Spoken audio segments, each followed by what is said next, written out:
Once again स्वागत है आपका हमारे यूट्यूब चैनल कंप्यूटर प्रेप में। आज हम कंप्यूटर के हार्डवेयर और सॉफ्टवेयर के बारे में पढ़ेंगे। Let's see. A computer system consist of hardware and software for its proper functioning. Hardware represents the physical and tangible components of the computer, as it is the components that can be seen and touched. Easy. Input devices, output devices, CPU, monitor etcetera. कह रहा computer को अच्छी तरीके से काम करने के लिए हार्डवेयर और सॉफ्टवेयर दोनों की ज़रूरत होती है। निर्देशों, डेटा या प्रोग्राम का एक सेट होता है जिसका उपयोग कंप्यूटर को संचालित करने और अलग अलग प्रकार के या कोई विशेष कार्यों को करने के लिए किया जाता है। यह हार्डवेयर के ठीक अपोजिट होता है, मतलब ठीक उसके विपरीत होता है, जो कंप्यूटर के भौतिक पहलुओं पर वर्णन करता है। Next topic is evolution of computer. Computer का विकास कैसे हुआ, आइए देखते हैं। Around 3000 BC the मेसोपोटामियंस let the foundation of computer era. They discovered the earliest form of a bead and wire counting machine, which subsequently come to be known as abacus.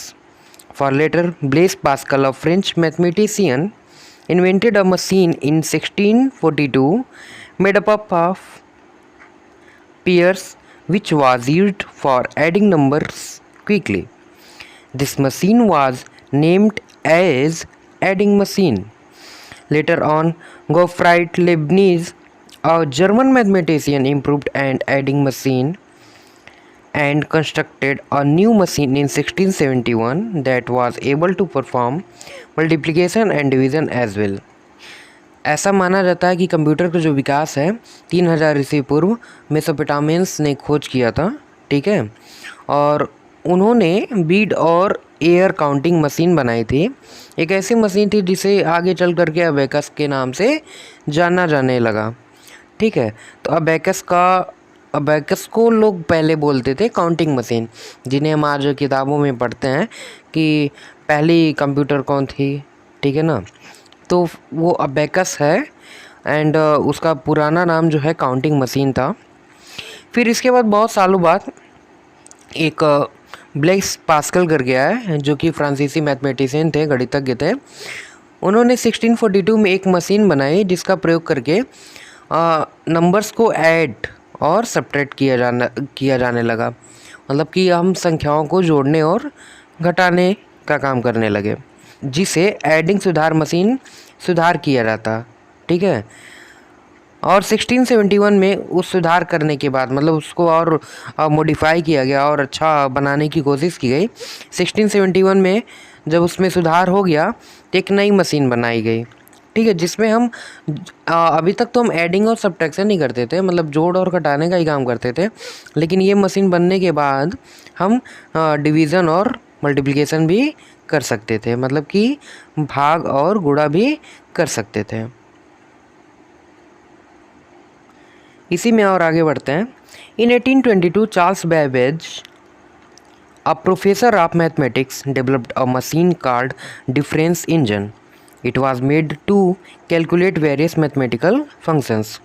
In 1853, Charles Babbage started designing an analytical engine, which was to become a real ancestor of the modern day computer.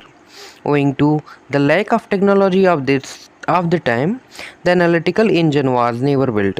Its design remained conceptual. His great inventions of difference engine and analytical engine of earned Charles Babbage the title of father of modern computer. कह रहा है फिर से 1822 में Charles Babbage ने एक analytical engine को तैयार किया जो आगे चल करके आधुनिक कंप्यूटर का पूर्वज बन सकता था। लेकिन उस टाइम पे क्या हुआ कि इतनी टेक्नोलॉजी डेवलप नहीं थी कि उसे बना पाते, इस वजह से उनका डिज़ाइन सिर्फ कागज़ पर ही रह गया। चार्ल्स बैबेज के इन महत्वपूर्ण योगदान की वजह से ही उन्हें आधुनिक कंप्यूटर का पिता कहा जाता है। कभी कभी क्वेश्चन पूछ देता है कि आधुनिक कंप्यूटर का पिता किसे कहा जाता है, तो चार्ल्स बेबेज को कहा जाता है।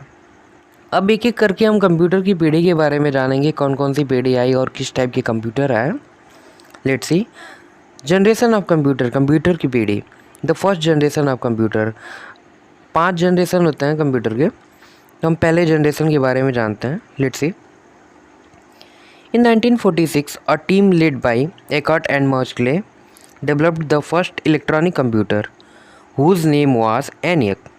ENIAC's full form is Electronic Numerical Integrator and Calculator.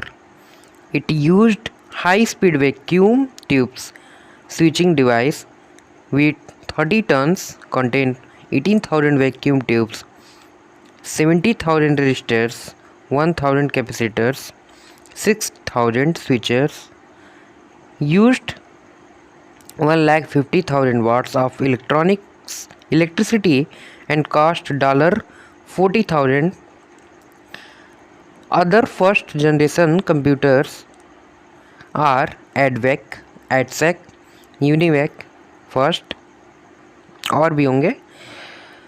क्या कह रहा है कि 1946 में एक टीम जिनका जो लीडर था प्रोफेसर एकर्ट एंड मोस्ले थे, इन्होंने पहला इलेक्ट्रॉनिक कंप्यूटर बनाया जिसका नाम था ENIAC। ओके, इसे बनाने में वैक्यूम्स का यूज़ किया गया था, जो कि एकमात्र इलेक्ट्रॉनिक उपकरण था, इलेक्ट्रॉनिक डिवाइस ऐसे कह सकते हैं, और इसका प्रयोग किया गया था। इसका वजन लगभग, इसका वेट जो था लगभग 30 टन के अप्रॉक्स था। इसमें 18,000 वैक्यूम ट्यूब्स लगे थे, 70,000 रजिस्टर्स लगे थे, 10,000 कैपेसिटर्स लगे थे, 6,000 स्विच का भी प्रयोग किया गया था। यह चलने के लिए लगभग 1 मिलियन, इट मीन्स कह सकते हैं कि 5 लाख वाट, 1 मिलियन 50 लाख वाट बिजली खर्च करना पड़ता था, जिसका खर्च लगभग $4 लाख आते थे। इसके अलावा भी कंप्यूटर ऐसे थे जो पहली पीढ़ी के माने जाते हैं, वे हैं एडवैक, EDSAC, UNIVAC 1 etcetera. Next is the second generation of computer. The revolution in electronics took place with the invention of transistor by Borden-Brattain and Shockley in 1946. Transistors are highly reliable compared to tubes. They occupied less space and required only 1/10 of the power required by tubes. Another major event during this period was the development invention magnetic cores for storage computer become more reliable. This led to the development of high-level language such as Fortran, COBOL, etc. First generation की computer को चलाने के लिए जान लीजिए कि मतलब बिजली की बहुत ज़्यादा ज़रूरत होती थी।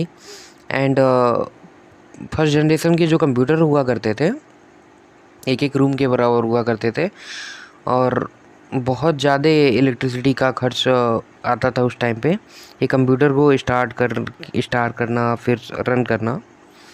उसके बाद थोड़ी सी टेक्नोलॉजी डेवलप्ड हुई तो सेकेंड जनरेशन का कंप्यूटर आया। ये फर्स्ट जनरेशन के कंप्यूटर से थोड़ा सा बेटर था। Let's see. 1946 में 3 वैज्ञानिक थे, वार्डेन और शॉकले ने ट्रांजिस्टर का आविष्कार किया, जिसका आगे चल करके कंप्यूटर में प्रयोग किया जाने लगा। इन कंप्यूटरों को हम दूसरी पीढ़ी का कंप्यूटर मानते हैं।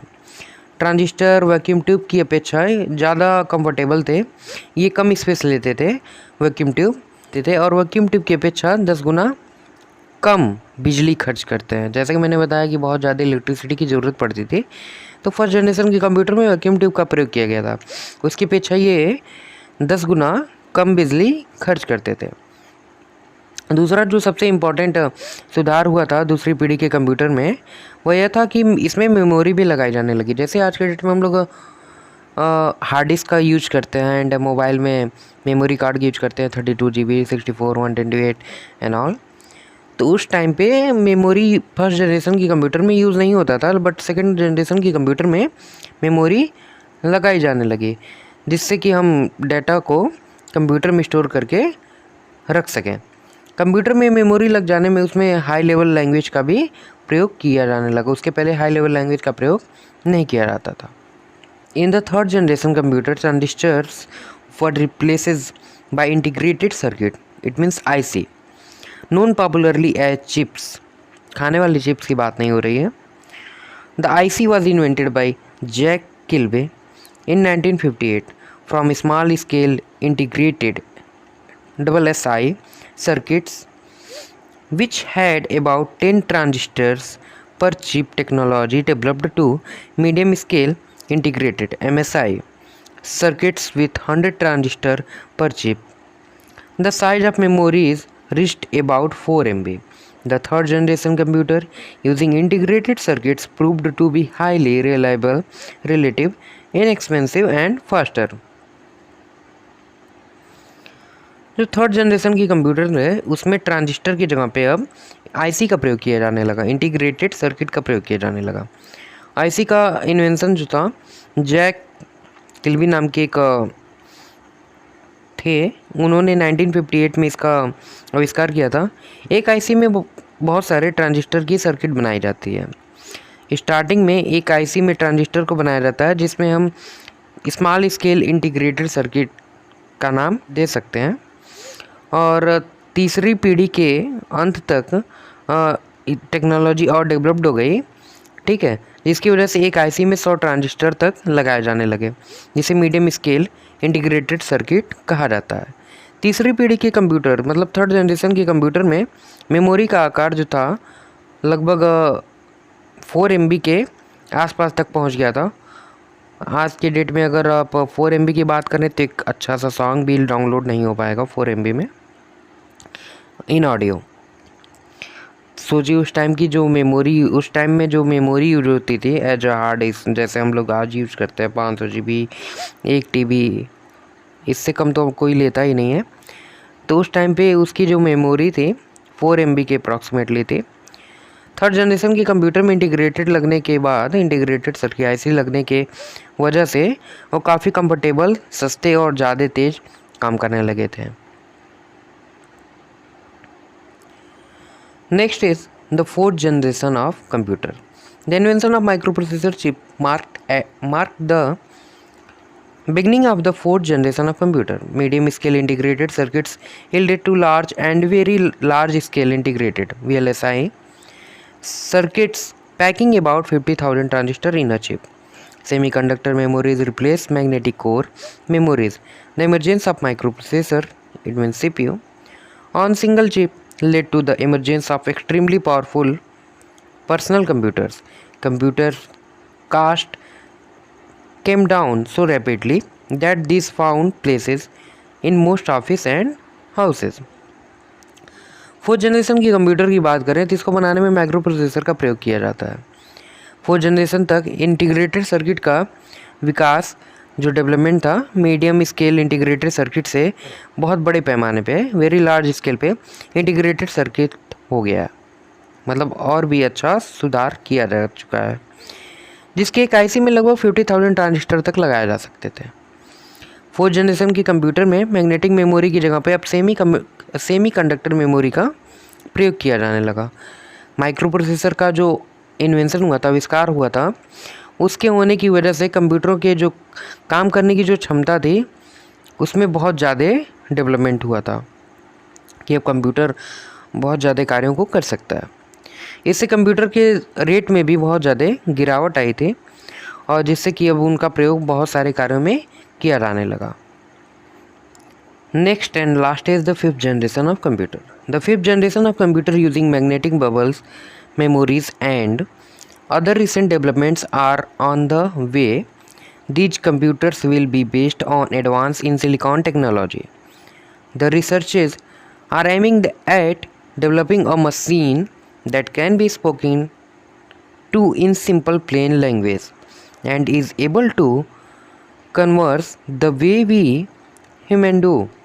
For this concept of artificial intelligence is being used. कह रहे कंप्यूटर जो है प्रेजेंट टाइम में वैज्ञानिक बहुत सारे यूजेस में लगे हुए हैं जिससे कि कंप्यूटर को और भी सस्ता और सुविधाजनक, कंफर्टेबल बनाया जा सके. फिफ्थ जनरेशन की जो कंप्यूटर है ये फ्यूचर के कंप्यूटर होंगे जिसमें नए सिलिकॉन टेक्नोलॉजी का प्रयोग किया जा सकता है. और अब तो आ गए हैं बहुत सस्ते रेट में कंप्यूटर, वैज्ञानिक कुछ ऐसे भी कंप्यूटर को बनाने में लगे हुए हैं जो हमारे भाषा में वो हमसे बातें कर सकें, हम जो कार्य करते हैं वैसे वो भी कार्यों को कर सकें। इस टेक्नोलॉजी को हम आर्टिफिशियल इंटेलिजेंस टेक्नोलॉजी कहते हैं, जिसका इन्हें बनाने में प्रयोग किया जा रहा है। तो आज तो हम लोगों ने पढ़ा कंप्यूटर के हार्डवेयर और सॉफ्टवेयर के बारे में, और कंप्यूटर का विकास कैसे हुआ, कंप्यूटर की कितनी पीढ़ियाँ थीं और कौन कौन सी थीं। 5 पीढ़ियों के बारे में बता दिया गया, 5 जनरेशन्स ऑफ कंप्यूटर बता दिया गया है। तो आई होप आप लोगों को कंप्यूटर के बारे में डीप नॉलेज मिल रही होगी। और चैनल पे बने रहने के लिए धन्यवाद। ऐसे ही और वीडियोज़ और अच्छी इन्फॉर्मेशन पाने के लिए चैनल पे बने रहिए। नया है तो चैनल को सब्सक्राइब कर दीजिए एंड शेयर कर दीजिए। Thank you so much.